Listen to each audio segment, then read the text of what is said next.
क्यों से मैदान शान आपके बीच में एक बार फिर से हाजिर हूं। चलिए देखते हैं आज की मुख्य खबरें।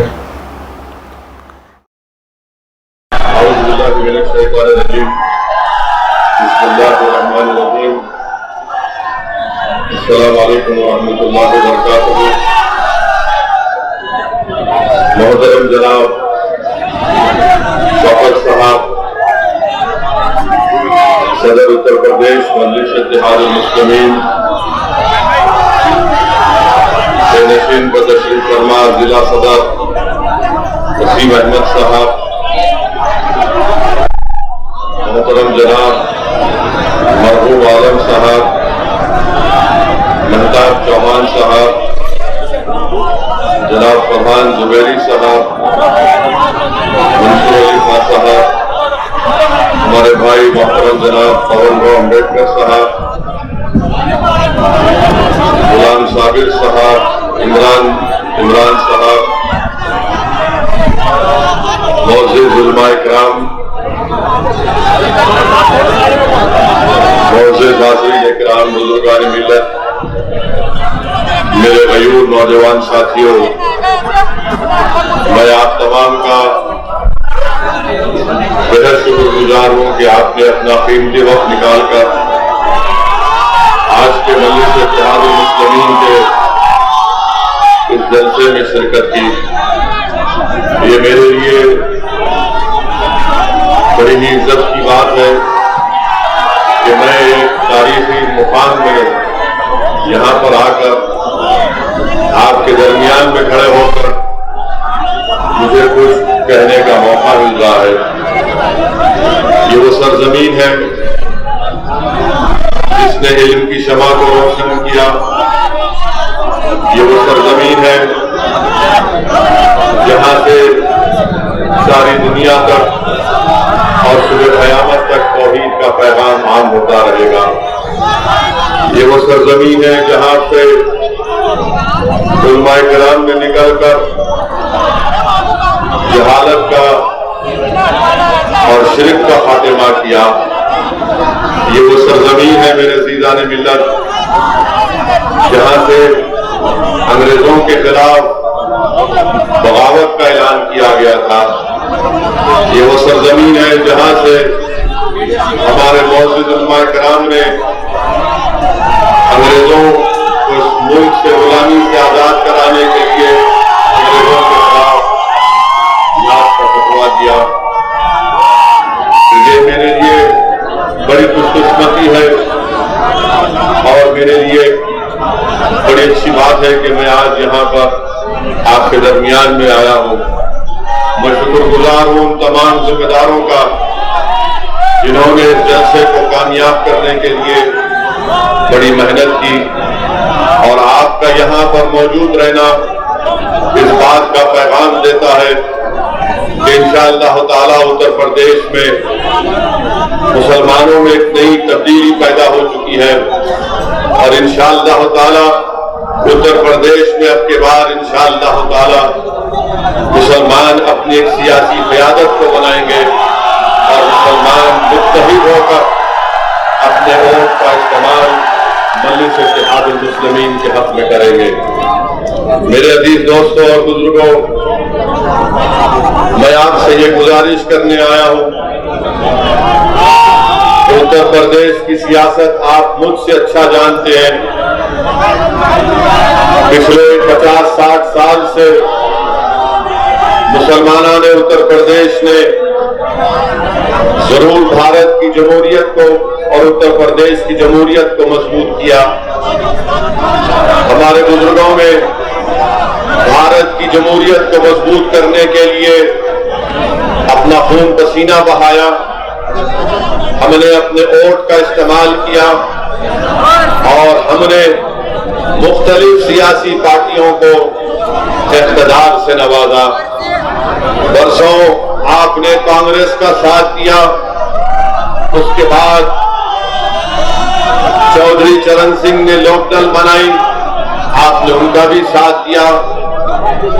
फिर उसके बाद समाजवादी पार्टी और बहुजन समाज पार्टी को आपने वोट देकर कामयाब किया। मैं आपको बतलाने आया हूं, आपसे गुजारिश करने आया हूं कि मेरे अजीज दोस्तों और बुजुर्गों, अब की बार आपको अपनी क़यादत को, अपनी लीडरशिप को बनाना पड़ेगा। क्योंकि अगर आप उत्तर प्रदेश के हालात पर नजर डालेंगे तो भारत की जमहूरियत और उत्तर प्रदेश की जमहूरियत की एक तल्ख हकीकत है, और वो तल्ख हकीकत ये है कि जिस समाज, जिस बरादरी के पास उसकी सियासी ताकत होगी, उसकी लीडरशिप होगी या उसकी क़यादत होगी, उन्हीं उसी समाज के मसाइल को, तकालीफ को सुना जाता है। जिस समाज के पास सियासी लीडरशिप होती है, उस समाज अपने लिए इंसाफ करा सकती है। वो समाज अपने हक का मुतालबा नहीं करता बल्कि अपने हुकूक को हासिल कर लेता है। मेरे आने का मकसद उत्तर प्रदेश को सिर्फ यही है कि मैं हजारों किलोमीटर दूर से अगर यहां पर आ रहा हूं तो अल्लाह सुब्हानहू तआला मेरे दिल का हाल जानता है। मैं अपनी मकबूलियत के लिए या अपनी अना की तस्कीन के लिए नहीं आया हूं। मैं यहां पर इसलिए आया हूं ताकि मैं कुछ जो जिंदगी का मुख्तसर सा वक्त अल्लाह ने हम तमाम को दिया है, मैं अपनी जिंदगी के वक्त को उत्तर प्रदेश बल्कि पूरे मुल्क में मुसलमानों की सियासी क़यादत को बनाने में अपना वक्त लगा रहा हूं। मुझे आप लोगों की दुआओं की जरूरत है। मुझे आप लोगों की दुआओं की जरूरत है। अगर कोई असदुद्दीन अवैसी से इत्तेफाक नहीं रखता, अगर कोई असदुद्दीन अवैसी से नफरत भी करता है, तो मैं उन नफरत करने वालों से जो मुझसे इत्तेफाक नहीं रखते, मैं उनसे भी अपील कर रहा हूं कि मैं मुसलमानों का लीडर नहीं हूं, ना मेरी कोई ख्वाहिश है मुसलमानों का लीडर बनने का। मेरी एक ही ख्वाहिश है कि इस हमारे वतन अजीज को, जिसको हमारे बुजुर्गों ने अपने खून से सींचा, जिसको हमारे मौजूद उलमाए किराम ने अंग्रेजों के खिलाफ जिहाद का फतवा देकर अपनी जानों की अजीम कुर्बानी को दी, ये सरजमीन पे जहां पर चप्पे चप्पे पर हमारे असलाफ की निशानियां हैं, ये वो सरजमीन है जहां पर हमने जहांबानी और हुक्मरानी की। आज अगर उसी सरजमीन पर अगर हमारे खून की अहमियत नहीं है, हमारे आंसुओं की अहमियत नहीं है, हमारे बच्चों के रोशन मुस्तकबिल की अहमियत नहीं है, आज उसी सरजमीन में हमारे लिए स्कूल नहीं खोले जाते, हमारे बच्चियों के लिए तालीम का मौसर इंतजाम नहीं किया जाता, आज इसी सरजमीन पर जहां पर हमारे बुजुर्गों ने जहांबानी हुकूमत की, जहां पर उन्होंने इल्म की शमा को जलाया, आज उसी सरजमीन पर हमको इंसाफ के लिए भीख मांगना पड़ता है। मेरे अजीज दोस्तों और बुजुर्गों, मैं उन तमाम हजरात से अपील कर रहा हूं कि मुझे मत देखो, आप इन मसाइल पर नजर डालिए, और अगर ये मसाइल सच है, अगर ये नाइंसाफी हो रही है, तो फिर आपने अपने आप में तब्दीली पैदा करने की जरूरत है। आप याद रखिए, जब तक आप भारत में मुसलमान अपनी सियासी क़यादत को नहीं बनाएगा, जब तक भारत में मुसलमान अपने वोटों से अपने नेताओं को नहीं बनाएगा, उस वक्त तक मुसलमानों को शिकायत करनी पड़ती रहेगी, उस वक्त तक मुसलमानों की आंख में आंसू आते रहेंगे, उस वक्त तक मुसलमान नौजवान जेल में अपनी जवानी को बर्बाद करता रहेगा। आज आपको फैसला करना है कि क्या हम वतन अजीज में भीख मांगेंगे, क्या हम वतन अजीज में नाम निहाद सेकुलर पार्टियों के उनके दफ्तर पर जाकर उनसे भीख मांगेंगे कि हमको हमारा हक दो। मैं आपको सिर्फ एक ही बात बताने आया हूं कि हमको अगर भीख मांगना है तो अल्लाह से मांगना है।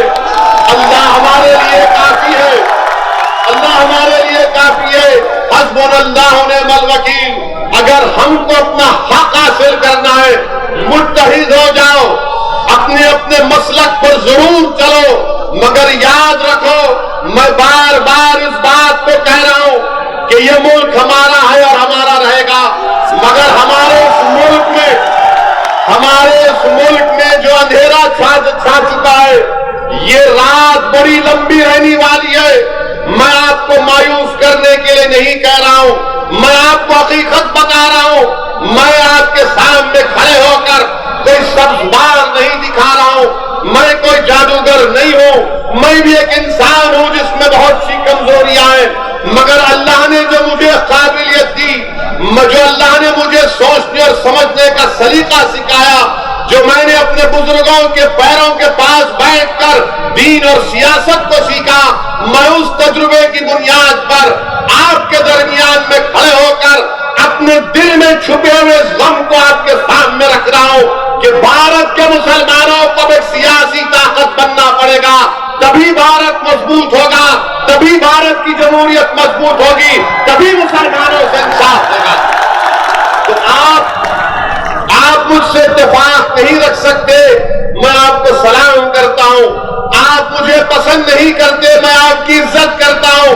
इस कौम के सामने, भारत के मुसलमानों के सामने असदुद्दीन ओवैसी की कोई अहमियत नहीं है, मगर मैं जो कुछ कह रहा हूं, जो कुछ मेरी दीवानगी अपनी जबान से आपके सामने कह रही है, इस दीवाने की चंद बातों पर गौर कर लो, इस दीवाने की चंद बातों पर गौर करो ठंडे दिल से, और अल्लाह से दुआ करो, और अल्लाह से दुआ करो कि परवरदिगार, अगर ये शख्स सच बोल रहा है तो हमारे दिल में मजलिस इत्तेहादुल मुस्लिमीन की मोहब्बत पैदा कर दे। मैं खुलकर आपसे कह रहा हूं, अगर मैं सच कह रहा हूं तो आप दुआ करो अल्लाह से कि परवरदिगार, अगर ये शख्स सच कह रहा है तो हमारे दिल में उसकी मोहब्बत डाल, उस जमात को तू मजबूत कर दे, सारे मिल्लत के मुसलमानों की इसको सियासी जमात बनाकर रख दे। मेरे अजीज दोस्तों और बुजुर्गों, ये बात आपको समझना है। हमारे मुल्क को आजाद होकर 75 साल हो गए, सब बिरादरियों ने, सब हजरात ने अपनी अपनी सियासी जमात को बना लिया, अपने नेताओं को बना लिया। अगर किसी के पास उसकी वोट की अहमियत नहीं है, वो मुसलमान है। अगर किसी के पास उसका सियासी नेता नहीं है तो मुसलमान है। अगर किसी के पास उसकी सियासी लीडरशिप नहीं है तो मुसलमान है। अगर किसी के बच्चों को स्कूल नहीं है तो मुसलमान है। अगर किसी के बच्चे और बच्चियां स्कूल से बाहर है वो मुसलमान है। अगर किसी के नौजवान बच्चे ग्रेजुएट कम है वो मुसलमान है। अगर किसी को पुलिस झूठे एनकाउंटर में मारती है तो मुसलमान है। किसी को दहशतगर्दी के नाम पर बदनाम किया जाता है तो मुसलमान है। अगर किसी के 10 गांवों को दहशतगर्द अड्डे कहा जाता है तो मुसलमान है। अगर किसी को नौजवानों को जेल में डालकर उनकी जवानी को बर्बाद कर दिया जाता है तो मुसलमान है। मेरे अजीज दोस्तों और बुजुर्गों, मेरे कौम और मिल्लत के जिम्मेदारों, मोअज़्ज़िज़ उलमाए किराम, इन बातों पर आपको गौर करके एक अच्छा फैसला लेना पड़ेगा। मेरी जिंदगी का कोई भरोसा नहीं है, किसी की जिंदगी का कोई भरोसा नहीं है, मगर आपको फैसला करना है। जब आप उत्तर प्रदेश के इलेक्शन में, विधानसभा के चुनाव में वोट डालने जाएंगे तो इन चीजों पर गौर करिए, इन मुतालबात पर, इन इशूज पर, इन मसाइल पर गौर करके अपने वोट का इस्तेमाल करिए। मुझे यकीन है कि अल्लाह सुब्हानहू व तआला आपसे अच्छा फैसला लेने लगाएगा। दूसरी बात, जो मजलिस इत्तेहादुल मुस्लिमीन पर तनकीद की जाती है, क्या तनकीद की जाती है कि मजलिस को अगर वोट देंगे तो फिस्ताई ताकतें मजबूत हो जाएगी। मजलिस पर इल्जाम, अगर मजलिस को वोट देंगे तो बीजेपी जीत जाएगी। अगर मजलिस को वोट देंगे तो क्या मुसलमान कैसा रहेगा मिलकर? मैं आपको बताना चाह रहा हूं, मैं किसी मजहब के खिलाफ नहीं हूं, ना कभी था ना कभी रहूंगा इंशाअल्लाह ताला। मेरी जमात की पॉलिसी किसी मजहब के खिलाफ नहीं है। हम तो भारत का ऐसा देश है जिसका कोई मजहब नहीं है। भारत का कोई मजहब नहीं है, ना इस्लाम है, ना हिंदुइज्म है, ना बुद्धिज्म है, ना सिखिज्म है। भारत इन तमाम मजाहिब को मानता है। भारत की खूबसूरती है जब भारत का संविधान ये कहता है कि मुल्क का कोई मजहब नहीं है, तो क्यों नहीं हम मिलकर रह सकते? अगर हम मिलकर रहना चाह रहे हैं और रहेंगे इंशाअल्लाह ताला। दूसरा इल्जाम कि बीजेपी जीत कर आ जाएगी, मेरे अजीज दोस्तों और बुजुर्गों, आप बताइए, उत्तर प्रदेश में 2014 के लोकसभा के इंतखाबात हुए, मजलिस नहीं लड़ी, तो फिर बीजेपी कैसे जीत गई? 2017 में असेंबली के इंतखाबात हुए, मजलिस 25-27 सीट लड़ी, मगर बीजेपी 300 उनके रुकने असेंबली कामयाब हुए। कौन जिम्मेदार? 2019 का लोकसभा का चुनाव हुआ, मजलिस नहीं लड़ी उत्तर प्रदेश में, सपा और बीएसपी मिलकर लड़े, सिर्फ 15 सीट पर कामयाबी हासिल की। बताओ फिर उन तमाम लोकसभा की सीट पर कैसे बीजेपी जीत गई? मेरे अजीज दोस्तों और बुजुर्गों, आपके वोट की अहमियत नहीं रही है भारत की सियासत में। आपके वोट, मुसलमानों के वोट की अहमियत अब नहीं रही। हमको हमेशा झूठ बोलते रहे हमसे कि मुसलमान एक वोट बैंक है। मैंने पार्लियामेंट में खड़े होकर इस बात को कहा था कि भारत में कभी मुस्लिम वोट बैंक नहीं रहा, ना रहेगा। भारत में हमेशा हिंदू वोट बैंक और हिंदू वोट बैंक ही रहेगा भारत में। अगर कोई कहेगा कि कैसे तुम इस बात को कह रहे हो, भाई मीडिया को डिस्टर्ब मत करिए, आराम से बैठिए, आराम से ठहरिए, आराम से नीचे बैठ जाओ। मैं आपसे अर्ज कर रहा था कि वोट बैंक की सियासत, वोट बैंक की सियासत, ये हमेशा कहा जाता है मुस्लिम वोट। अरे क्या मुस्लिम वोट है? अगर मुस्लिम वोट होता है तो भारत की पार्लियामेंट में 23-24 एमपी सिर्फ क्यों जीत कर आते? हमेशा इस मुल्क में कोई मुस्लिम वोट बैंक नहीं था। और मेरे अजीज दोस्तों और बुजुर्गों, तीसरी अहम बात मैं आपके सामने जो अर्ज करने आया हूं वो ये है कि अभी हम आ रहे थे, हमारे साथ में हमारे दोस्त ने हमको एक वीडियो दिखाया जिसमें आरएलडी के लीडर ने असदुद्दीन ओवैसी के बारे में ये कहा कि असदुद्दीन ओवैसी एक फिल्म स्टार का नाम दिए कि असदुद्दीन ओवैसी वो फिल्म स्टार है। मैं हमारे आरएलडी के नेता से कहना चाहूंगा, चौधरी जैन सिंह साहब से, जिन्होंने असदुद्दीन ओवैसी को फिल्म स्टार के नाम से कह दिया, जैन साहब, ये फिल्म स्टार मेरे पैर की धूल के बराबर नहीं है। ये फिल्म स्टार 2.5 घंटे के लिए नाचते हैं और क्या क्या करते हैं अल्लाह जानता है। मगर जैन चौधरी याद रखो, असदुद्दीन ओवैसी वो काम उत्तर प्रदेश में और भारत में करेगा जो काम चौधरी चरण सिंह ने जाटों के लिए किया था। चौधरी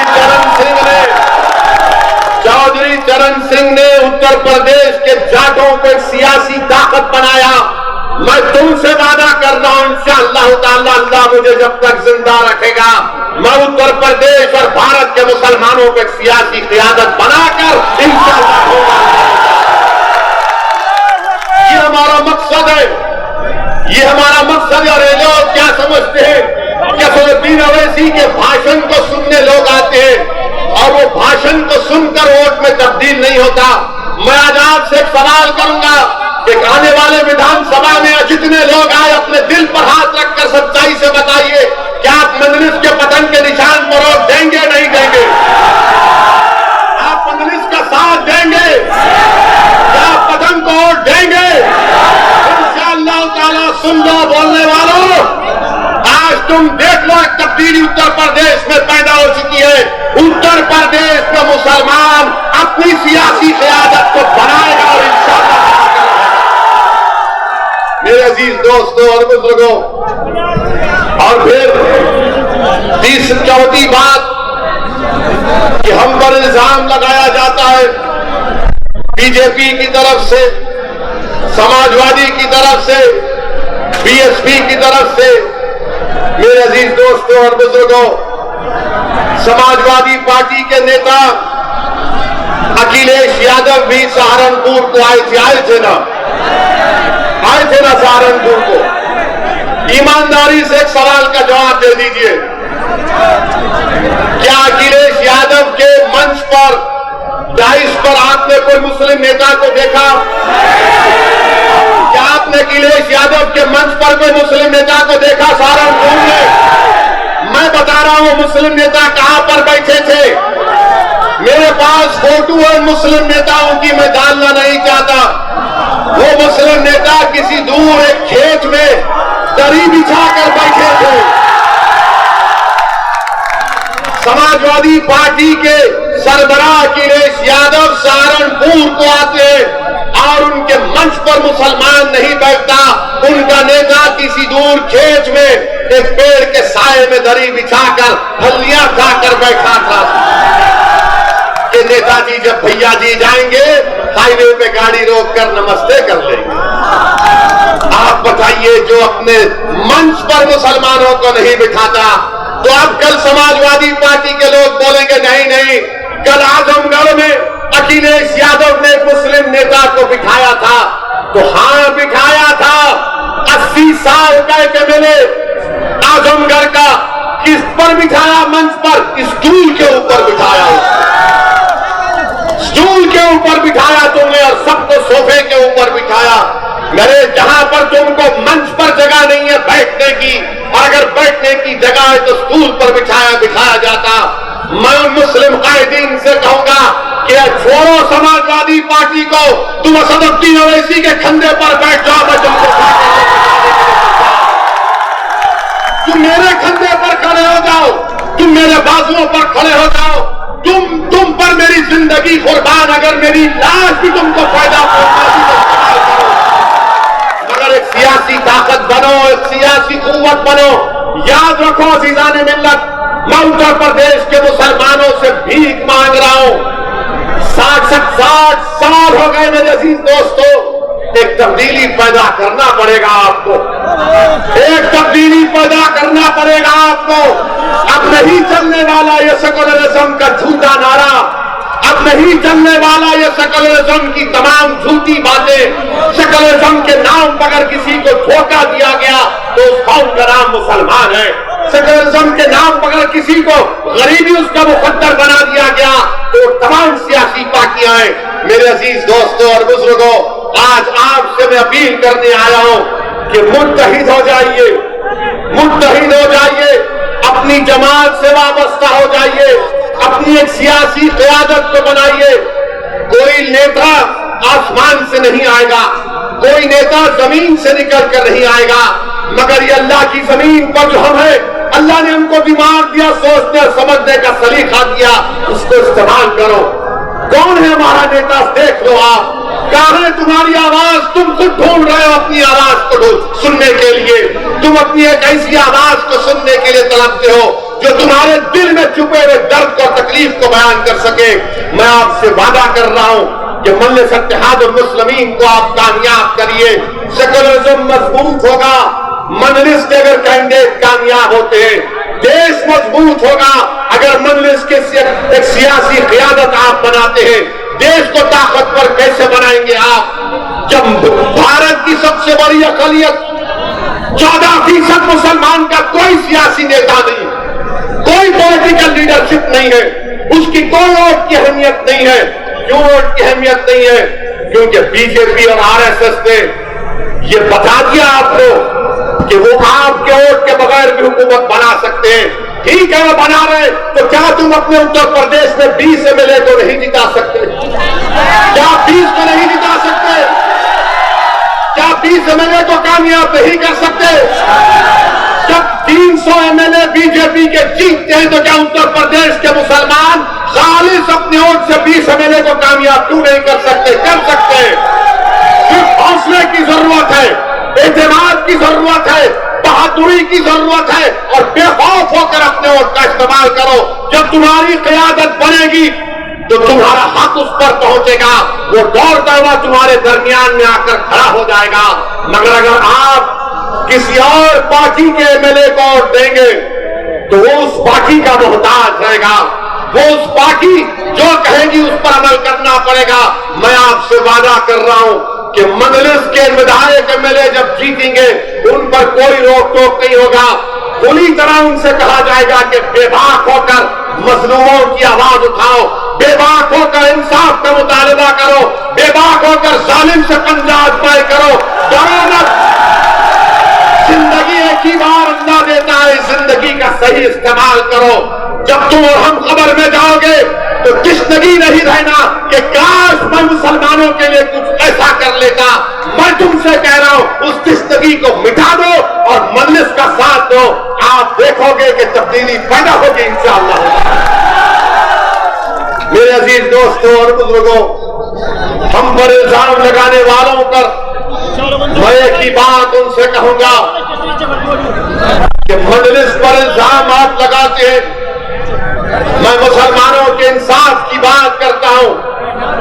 मेरे दोस्त, मेरे गयूर कौम के नौजवानों, आप बताइए कि गोरखपुर में एक गुप्ता साहब का पुलिस कस्टडी में उनको मार मार कर कत्ल कर दिया जाता है। हमने भी उसकी मजम्मत की। और उत्तर प्रदेश के योगी बाबा ने क्या किया? बाबा ने ये किया, बाबा फौरन गोरखपुर चले गए। बाबा फौरन पीड़ित परिवार से, गुप्ता साहब के खानदान वालों से मिलने चले गए। का 50 लाख रुपए दूंगा। पुलिस को ऑफिसरों को सस्पेंड किया। अखिलेश यादव क्या किए? वो भी गुप्ता परिवार के पास चले गए और 21 लाख रुपए का चेक दिया। यहां आपको बता इसलिए रहा हूं कि देखो ये नाइंसाफी, इंसान जब मरता है तो इंसान होता है। मौत तो इंसान की हुई है। जालिम ने एक इंसान की जान ले ली, मगर उसका नाम अगर गुप्ता होगा तो उसकी जान की अहमियत है। जिसका नाम फैसल होगा जो उन्नाव में तरकारी बेचता था, 18 साल का बच्चा। नहीं है, मैं गालियों के लिए नहीं कह रहा हूं, सुनने के लिए कह रहा हूं। अगर तुम्हारे दिलों में धड़क दवा दिल है तो उस बच्चे के लिए आंख में आंसू लाओ। उसके पुलिस कस्टडी में मार दिया गया। तरकारी बेचता था गरीब बच्चा, मगर कोई उसके पास नहीं गया। कोई उसके पास नहीं गया। क्यों? उसका नाम फैसल था और वो मुसलमान था। कोई 50 लाख का वादा नहीं, कोई 21 लाख का चेक नहीं, कोई पुलिस वाले को सस्पेंशन नहीं। क्यों? क्योंकि गुप्ता के वोट की अहमियत है, तुम्हारे वोट की कोई अहमियत नहीं है। तुम्हारी जान की अहमियत नहीं है, तुम्हारे आंसुओं की अहमियत नहीं है। और तुम ये समझ रहे हो कि तुम बादशाहगर हो। नहीं हो तुम बादशाहगर उस वक्त हो गए जब 19% एक शीशा पिलाई हुई दीवार की तरह मुत्तैद हो जाओगे। तो अगर तुम्हारे बच्चे के सर के बाल पर आंच आएगी तो लड़ेंगे। तुम्हारी खौफ से, तुम्हारे इत्तेहाद के खौफ से परेशान है। मेरे अजीज दोस्तों और बुजुर्गों, ये मिसाल आपके सामने, आप बताइए क्या क्या नहीं हो रहा है। ये वेस्टर्न यूपी है। कई एनकाउंटर में मुसलमानों को पुलिस ने गोली मार दिया। एक मशहूर जर्नलिस्ट है जिसका नाम मोहतरमा नेहा दीक्षित है। कोई कहेगा कि वो ऐसी झूठ बोल रहा है। जाओ वो जर्नलिस्ट की रिपोर्ट पढ़ लो, जिसने कहा कि सबसे ज्यादा मारने वालों को एनकाउंटर में मुसलमान थे। जेल में घुसकर गोली मार दी गई। आप बताओ फिर कौन से आप सकल रस्म की बात कर रहे? कौन से आपके वोट बैंक की आप बात कर रहे हैं? उठो उत्तर प्रदेश के मुसलमानों, ये वक्त काबे गफलत से उठने का है। अपने दिमागों से उन चालों को निकालो जो तुम ये समझ रहे हो कि हालात सब सही है। नहीं है, हालात सब सही नहीं है। हालात उस वक्त सही होंगे जब आप एक करवट लेंगे। जिस तरह इस सरजमीन पर हमारे बुजुर्गों ने बातिल ताकतों तूफानों के सामने एक शमा को रोशन किया था, आज उस शमा की रोशनी पूरे आलम में फैल चुकी। क्या तुम एक सियासी शमा को नहीं रोशन करोगे अपने इतिहास की ताकत पर? क्या तुम एक शमा को नहीं रोशन करोगे ताकि तुम्हारे आने वाले नस्लों का मुस्तकबिल अच्छा हो सके? मैं तुमसे सिर्फ यही बोलने आया हूं, यही कहने आया हूं। अगर किसी को मेरी बात खराब लगती है तो मैं कुछ नहीं कर सकता, मैं ऐसा ही हूं। मेरी जबान ऐसी है, मगर सच्चाई का बयान कर रहा हूं। मेरे अजीज दोस्तों और बुजुर्गों, कौम और मिल्लत के जिम्मेदारों, मुअज़्ज़िज़ उलमाए किराम, असदुद्दीन ओवैसी सिर्फ यही आपसे गुजारिश करने आया है कि मैं यहां पर अपने लिए नहीं आया हूं, उतनी दूर से नहीं आया हूं। हम पर इल्जाम लगाए जाते, मुझे उसकी कोई परवाह नहीं। इल्जाम लगते रहेंगे, इसकी मुझे कोई परवाह नहीं है। तारीख गवाह है, अगर कोई सीरतुन नबी की किताब को पढ़ेगा तो इल्जामात भी है, इल्जामात भी है। मक्के की सरजमीन पर जिसमें मुबारक पर ऊंट की उजड़ी भी डाली गई, ताइफ का सफर भी है, औद का मैदान भी है, और उसके बाद फतेह मक्का भी है, और होगा इंशाअल्लाह। मेरे अजीज दोस्तों और बुजुर्गों, अपने हिम्मत और हौसले को बुलंद रखिए, अपने हिम्मत और हौसले को बुलंद रखिए, और अपने इन दो बाजुओं पर भरोसा रखिए, और अपने कुव्वत पर, अपने फैसलों पर पूरा इत्मीनान रखिए। जब आप अपने फैसलों पर पूरा इत्मीनान करके फैसला लेंगे, यकीनन तब्दीली पैदा होगी। अगर आप डर डर कर जिंदगी गुजारेंगे तो कहां फैसला ले सकते। यही सहारनपुर में किनकी गांव में मौलाना महमूद मदनी साहब ने एक यूथ क्लब बनाने का प्रोग्राम बनाया, और भारत स्काउट्स एंड गाइड्स के नौजवानों के लिए वहां का बीजेपी का एमएलए काम को रुकवा देता है। कोई मदरसा नहीं बन रहा था, कोई मस्जिद नहीं बन रही थी, और ये काम हो रहा था तो उस काम को रुका दिया। आप बताइए फिर क्या है, कौन सी दुनिया में हम रह रहे हैं। उठिए, एक तब्दीली पैदा करिए। और फिर मेरे अजीज दोस्तों और बुजुर्गों, समाजवादी पार्टी को आपने 14 में वोट दिया, बीजेपी को शिकस्त नहीं दे सके। 17 में वोट दिया, बीजेपी को रोक नहीं सके। 19 में वोट दिया, आपने रोक नहीं सके। अब आप बताइए, क्या ये हमारी जिम्मेदारी, क्या ये हमारी जिम्मेदारी है? क्या इतने बड़ी तादाद में 300 बीजेपी के एमपी जीत रहे?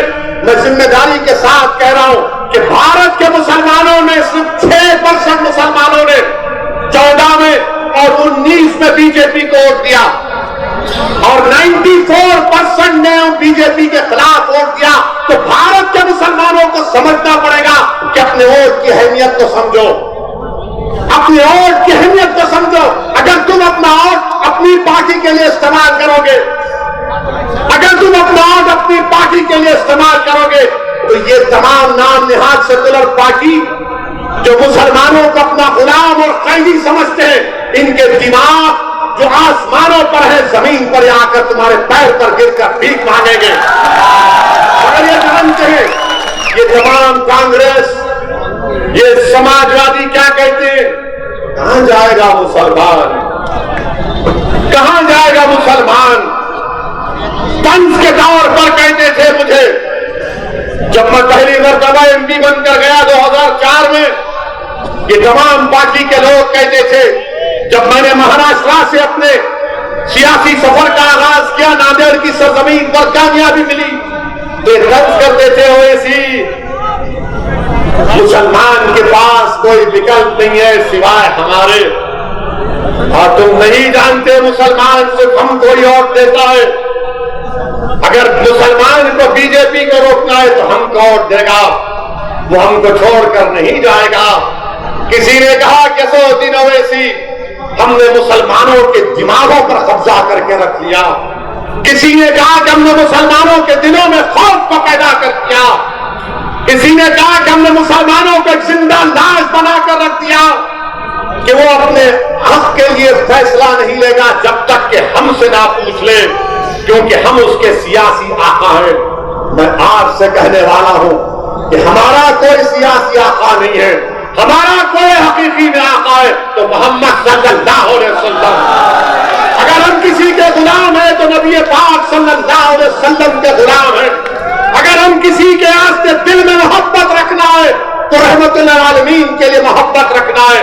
किसी से डरना है तो रब्बे कायनात से डरना है, इन दो टाइम के जानवरों से, इन इख्तिदार की कुर्सियों पर बैठने वालों से नहीं डरना है हमको। जमहूरियत है, जमहूरियत आपको हक देती है कि अपने वोट का इस्तेमाल करें। वोट आपका है, एक अमानत है वोट। ये मैंने जिम्मेदारों की जबान से सुना। इस अमानत को आप कैसे इस्तेमाल करेंगे? इस अमानत को आप जालिमों को जुल्म करने के लिए देंगे? इस अमानत को आप उन लोगों के हवाले करेंगे जो आपको, हमारे बच्चों को स्कूल से महरूम रखती है? क्या आप उनको वोट देंगे? ये अमानत है और याद रखो मैंने इस बात को, जब पार्लियामेंट में ट्रिपल तलाक का मसला पैदा हुआ,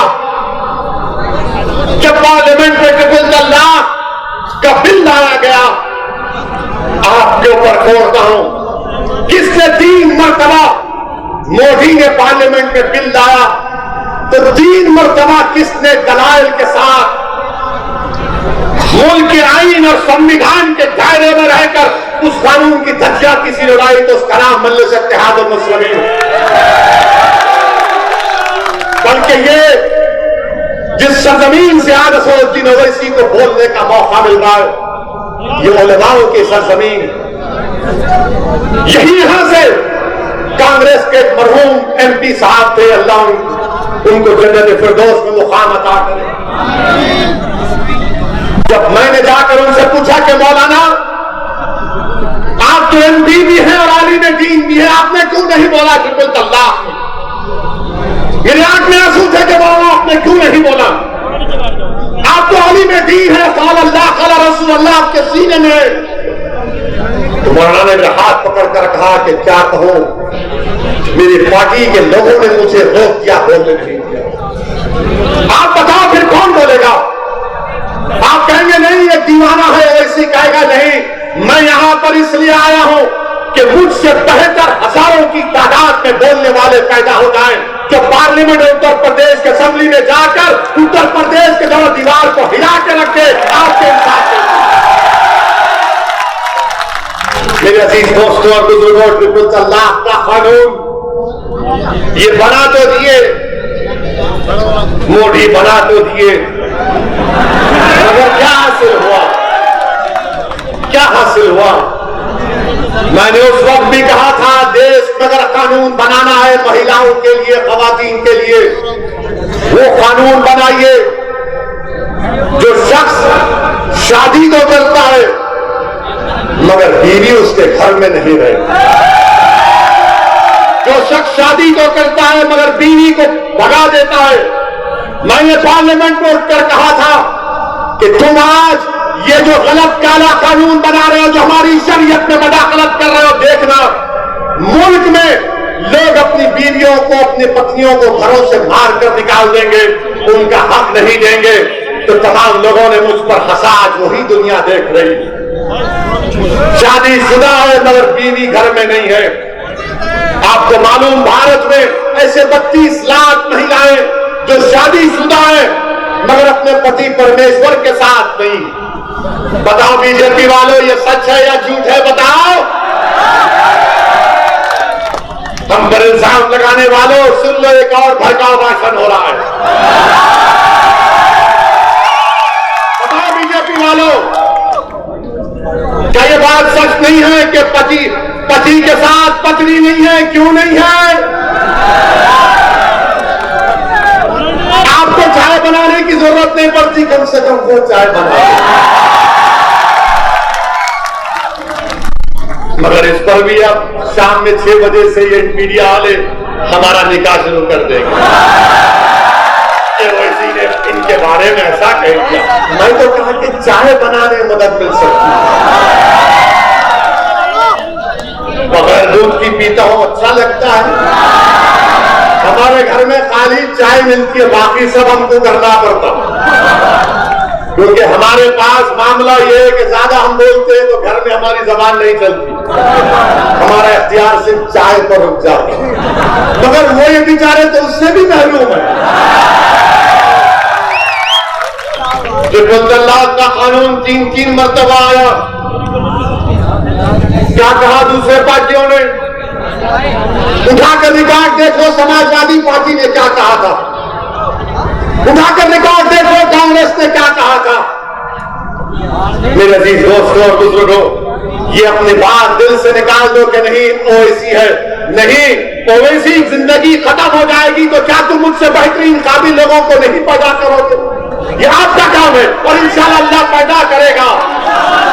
आप नहीं करेंगे तो अल्लाह पैदा करेगा, मुझे यकीन अल्लाह की जात पर इंशाअल्लाह ताला। अल्लाह इस कौम को कभी महरूम नहीं रखेगा, अल्लाह मुझसे ज्यादा काबिल लोगों को पैदा करेगा। हमको अल्लाह की जरूरत है, अल्लाह को हमारी जरूरत नहीं है। हमको अल्लाह की जरूरत है, हम अल्लाह से भीख मांगते हैं। मेरे अजीज दोस्तों और बुजुर्गों, फिर CAA का कानून आया, CAA का कानून आया। किसने उस कानून के खिलाफ उस कानून को काला कानून कहा? पार्लियामेंट गवाह है, दुनिया गवाह है कि अल्लाह सुब्हानहू व तआला ने मजलिस इत्तेहादुल मुस्लिमीन को यह एजाज बख्शा। ये अल्लाह का करम है कि अल्लाह ने मेरे दिल में इस बात को डाला कि मैंने बीजेपी के 300 MPओं के सामने, अमित शाह के सामने खड़े होकर कहा कि गांधी ने उस वक्त के सफेद फार्म साउथ अफ्रीका के कानून के खिलाफ उसको फाड़ दिया था, आज ओवैसी तुम्हारे इस कानून को फाड़ दिया। ये समाजवादी ने क्या किया, कांग्रेस ने क्या किया? हम जब कानून को फाड़े तो सबके सब ने नजरें नीचे कर लिए, बोले ये क्या कर दिया तुमने, ये क्यों फाड़ा तुमने? हमने कहा हमने इसलिए फाड़ा क्योंकि दिल बोल रहा था, संविधान पुकार पुकार कर कह रहा था ये काला कानून है जो मजहब के नाम पर नाइंसाफी कर रहा है सरकार। आप कुछ नहीं बोले, मगर वोट का वक्त इलेक्शन आएगा तो बोलेंगे वोट हमको दे दो। आप कहेंगे कि अखिलेश ओवैसी तो कानून को फाड़ा, तो अखिलेश बोलेंगे वो हो गया मगर नेता हम हैं तुम्हारे, तुम्हारा काम हमको वोट देना है।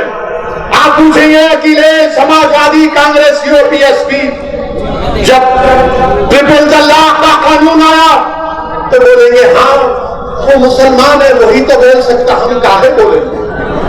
मगर जब हमारा वोट आएगा तो हमको लेंगे ना वोट हमसे, उस वक्त कुछ नहीं कहेंगे। और फिर ये समाजवादी पार्टी, मैं पूछना चाह रहा हूं अखिलेश यादव से, जब CAA का कानून पार्लियामेंट में आया तो क्या शिवसेना ने नरेंद्र मोदी हुकूमत का साथ नहीं दिया CAA कानून में? और यही समाजवादी पार्टी महाराष्ट्र में अखिलेश यादव उद्धव ठाकरे की हुकूमत का साथ दे रहे हैं। बताओ समाजवादी पार्टी में बैठने वालों, क्या मैं सच कह रहा हूं या झूठ कह रहा हूं? क्या महाराष्ट्र में शिवसेना उद्धव ठाकरे की हुकूमत को तुम्हारी पार्टी ने साथ नहीं दिया?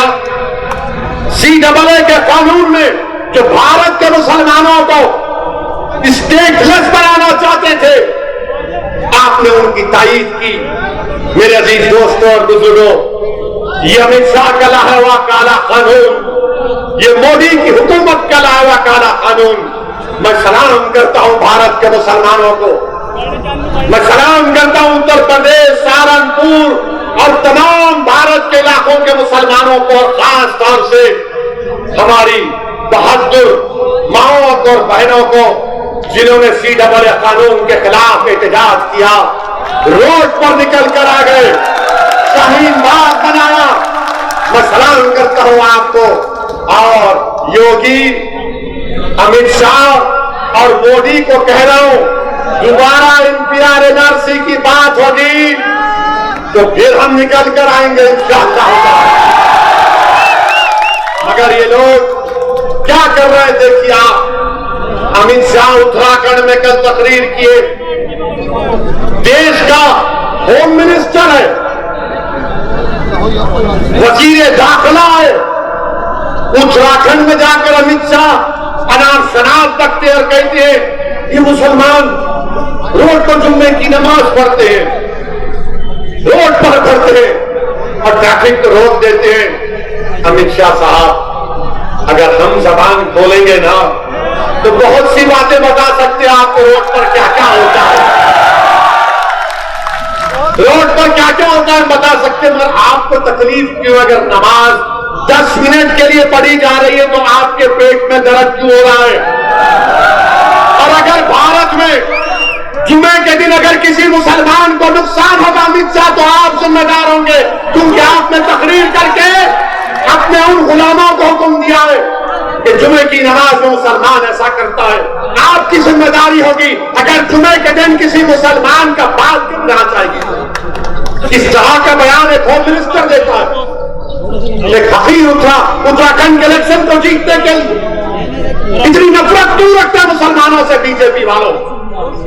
आप तो संविधान पर वोट लिए ना, आप तो संविधान पर हल्फ लिए जिसको बाबा साहिब अम्बेडकर ने बनाया, और उस संविधान में सबको बराबरी का मौका दिया गया। Right to equality fundamental right है, मगर अमित शाह नफरत की बात कर रहे हैं। मेरे अजीज दोस्तों और बुजुर्गों, यही अमित शाह और योगी मोदी की हुकूमत ने यूएपीए का कानून लाए। क्या इस कानून में समाजवादी ने वोट नहीं दिया? क्या कांग्रेस ने साथ नहीं दिया? मैं खड़ा हुआ, इम्तियाज जलील खड़े हुए, हमने इस कानून के खिलाफ वोट दिया। कांग्रेसियों से कहा कि शर्म करो, तुम डूब मरो। मैंने पार्लियामेंट में कहा, कांग्रेसियों की तरफ हाथ बताकर कहा कि मेरी अल्लाह से दुआ है कि तुम्हारे बड़े बड़े कायदीन जेल को जाएं और 5-5 साल जेल में सड़े, तब तुमको मालूम होगा मुसलमान की तकलीफ क्या होती। यूएपीए का कानून कांग्रेस ने तारीफ कर दी, समाजवादी पार्टी क्या मौकफ है आपका बताओ? मेरे अजीज दोस्तों और बुजुर्गों, और फिर मोदी हुकूमत अब एनपीआर एनआरसी की तैयारी कर रही है। ये जो कानून है पैदाइश का और मौत का, उसमें तब्दीली ला रही है। 1969 का जो कानून है registration of birth and death का, मोदी एनपीआर एनआरसी इस तरीके से लाना चाह रहे हैं कि ये जो अगर कोई पैदा होता है या किसी की मौत होती है, वो रियासती हुकूमत की जिम्मेदारी है उसका रजिस्ट्रेशन करना। संविधान में कंकरेंट लिस्ट में आता है, मगर मोदी हुकूमत एनपीआर एनआरसी को लाने के लिए वो कानून में तरमीम करके कह रही है कि इलेक्टोरल रोल होगा, राशन कार्ड, पासपोर्ट, ये तमाम मरकजी हुकूमत अपने इख्तियारात में लेना चाह रही है, जो आर्टिकल 324 के खिलाफ है। एनपीआर के जो रूल्स हैं वो अनकॉन्स्टिट्यूशनल है। मगर मेरे अजीज दोस्तों, ये सुप्रीम कोर्ट के पुख्तसामी जजमेंट के भी खिलाफ है। आप मेरी पैदाइश और मेरी मौत को मेरे आधार कार्ड से नहीं जोड़ सकते, आप मेरे वोटर कार्ड से, इलेक्टोरल कार्ड से नहीं जोड़ सकते। ये साजिश मंसूबाबंद तरीके से मोदी कर रहे हैं। और आप आधार कार्ड, लोग कहेंगे कसौटी ओवैसी तुम डरा नहीं रहा हूं, सच्चाई को बयान कर रहा हूं। इसकी मिसाल दे रहा हूं। तस्लीम नामी एक शख्स यूपी का मध्य प्रदेश में चूड़ियां बेचने गया, 1 महीने से जेल में। उसके आधार कार्ड में सिर्फ नाम के स्पेलिंग की गलती है, तो 1 महीने से जेल में तस्लीम है। याद रखिए, एनपीआर होगा तो एनआरसी हो जाएगा, और जब एनपीआर होगा तो सहारनपुर के तहसील ऑफिस पर नाम लगाया जाएगा सौद्दीन ओवैसी का, और तहसीलदार नाम देखेगा सच तो कहेगा तू प्रूफ कर दे कि तू भारत का शहरी है। और भारत के शहरी के लिए प्रूफ करने के लिए मुझे अपने मां बाप की पैदाइश को बताना पड़ेगा, उनका डेट ऑफ बर्थ और बर्थ सर्टिफिकेट लाना पड़ेगा। अगर मैं वो कर भी देता हूं, उसके बाद तहसीलदार एक और लिस्ट लगाएगा, तो ये पूरे संघ परिवार के लोग जाकर कहेंगे नहीं, हमको फिर ऑब्जेक्शन है सबके नाम पर, फिर हमसे पूछताछ शुरू हो जाएगी। याद रखिए, मैं आपको मुतनब्बे कर रहा हूं, इसको रोकना है, और कोई पार्टी इसकी बात नहीं कर रही है, ना कांग्रेस, ना समाजवादी, ना बीएसपी, ना आरएलडी। क्योंकि हम जानते हैं ना कि अगर किसी के घर के सामने आकर कोई नारा लगाता था कि मुसलमान खबरस्तान या पाकिस्तान तो मेरा घर था, तुम्हारा घर नहीं था। मेरे घर के सामने आकर नारे लगाए जाते, मुझे आज भी गालियां दी जाती। क्रिकेट मैच हारते तो एक मुसलमान को पर इल्जाम लगा दिया जाता। मेरे अजीज दोस्तों और बुजुर्गों, इसीलिए हम आपसे कह रहे हैं कि अपनी क़यादत को बनाइए, मुझे मत देखिए, अपने आप को देखिए, अपने अपने मसाइल को देखिए, इस आने वाले चैलेंजेस का आप कैसे मुकाबला करेंगे। मेरे अजीज दोस्तों और बुजुर्गों, और यहां पर उत्तर प्रदेश में बाबा की हुकूमत है। कोई काम आप बाबा से जाकर बोलो, अरे बाबा यहां पर सहारनपुर में लिख कर लाया हो, वरना बाबा बोलेंगे वो इसी झूठ बोला। बाबा ने क्या कहा, किसी एक टीवी चैनल पर हम थे, तो टीवी चैनल के एंकर ने हमसे पूछा कि योगी जी ने कहा कि ओवैसी अगर सिखों की भी बात कर देते और दूसरे समुदाय की बात करते तो देश के नेता बन जाते। हमने कहा हमको बाबा से सर्टिफिकेट की जरूरत नहीं है, बाबा किसी और के लिए दुकान खोलकर बैठे। बाबा से हम ये पूछना चाह रहे हैं, बाबा वो जो लखीमपुर में जो 4 लोग जिसकी गाड़ी उनको मारी थी, उसमें 2 सिख हमारे भाई थे, आप क्यों नहीं गए बाबा उन सिखों के घर पे? आपको जाना चाहिए था ना बाबा। बाबा आपको सिखों से मोहब्बत नहीं है, तुम हमसे पूछ रहे हो। बाबा हमको सिखों से इतनी मोहब्बत है कि आपने सहारनपुर में जब गुरुद्वारा और मस्जिद का मसला पैदा हुआ था ना, तो आपने कहा ठीक है बनाओ, हमको जमीन की जरूरत नहीं है, और एक जगह बनाएंगे। सिखों के लिए मदद की ना हमने। बाबा ने क्या किया, बाबा ने कहा नाम बदल दो, ज्यादा बोले तो ठोक दो। बाबा को कुछ समझ में आता ही नहीं है, बाबा खाली नाम बदलने पे है। बाबा सुबह उठते बोले नाम कितने बदले गए, उनको उतरी फिक्र। अच्छा बाबा ये बताओ, सहारनपुर में और जौनपुर में मुसलमान 10% है, सहारनपुर में 40% के ऊपर है ना। अब आप ये बताइए, सहारनपुर में खाली प्राइमरी हेल्थ केयर सेंटर 60 क्यों है और जौनपुर में 85 क्यों है? क्यों है बाबा, ये क्यों है? और कम्युनिटी हेल्थ सेंटर जौनपुर में 22 और सहारनपुर में सिर्फ 14। बाबा आपको सहारनपुर से इतनी नफरत क्यों है बाबा? मेरे अजीज दोस्तों और बुजुर्गों, ये बात हम जब करते हैं तो इनको तकलीफ हो जाती, फिर हमसे बोलते नहीं हो मोदी जी तो सबका साथ सबका विश्वास क्या बोलते हैं। हम इनसे आपको बता रहा हूं, उत्तर प्रदेश में प्रधानमंत्री आवास योजना ने घर बनाने की स्कीम ग्रामीण में 3 साल में खरीद, अगर मैं गलत ना कहूं, मैं आज की एक एप्लीकेशन है, जितने भी घर मंजूर हुए, मैं बाबा से मोदी से पूछ रहा हूं, मुझे 20 घर दिखाओ जो तुमने मुसलमानों को दिए, 20 घर दिखाओ जो तुमने मुसलमानों को दिए। मंजूर तो कर दिए मगर घर किसी को नहीं मिला। मोदी जी ने क्या कहा था लखनऊ को आकर कि 18 लाख दिए जलाओ। मोदी जी हमारे घर में भी तो हमको रोशनी चाहिए ना, जो आप अंधेरा पूरे मुल्क में कर रहे हैं हिंदुत्व की आइडियोलॉजी के नाम पर। कौन सी स्कीम में आपने दिया मुसलमानों को बताओ? हम कह रहे पार्लियामेंट में स्कॉलरशिप डिमांड ड्रिवन करो, उस पर कोई बात नहीं होती। मेरे अजीज दोस्तों और बुजुर्गों, एक लंबी फहरिस्त है नाइंसाफियों की। मेरी आपसे सिर्फ यही गुजारिश है कि मुत्तहिद रहिए, अपनी जमात से वाबस्ता रहिए और अपने हौसलों को बुलंद रखिए। हाँ, योगी आदित्यनाथ सब पर देशद्रोही का मुकदमा लगा देते। नहीं, वो क्यों पटाखे फोड़ा, वो क्यों खुशी मनाया? अरे बाबा, देशद्रोही का मुकदमा उसी वक्त लग सकता है जब तशद्दुद होता है।